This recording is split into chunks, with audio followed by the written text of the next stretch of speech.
சகோதர சகோதரிகளே, துரதிர்ஷ்டவசமாக இன்றும் கூட நம்முடைய தேசத்திலே அந்த சக்திகள் இருக்கின்றன,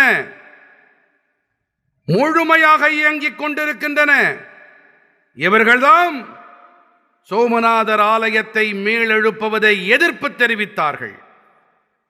இன்று வாட்களுக்கு பதிலாக இன்ன பிற ரகசியமான முறையிலே பாரதத்திற்கு எதிரான சூழ்ச்சிகள் பின்னப்படுகின்றன.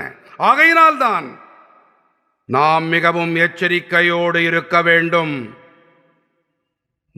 நமக்கு நாமே சக்தி படைத்தவர்களாக ஆக வேண்டும்.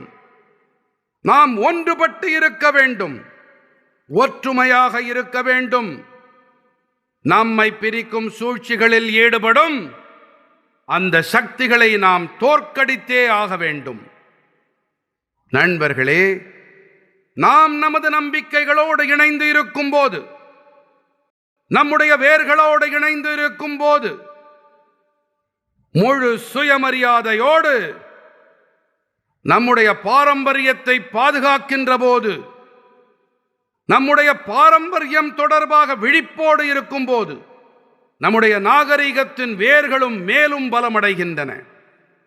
ஆகையினால் அந்த வகையிலே கடந்த 1000 ஆண்டுகால பயணம் நமக்கெல்லாம் அடுத்த 1000 ஆண்டுகளுக்கான பயணத்தை மேற்கொள்ளும் உத்வேகத்தை அளிக்கின்றது.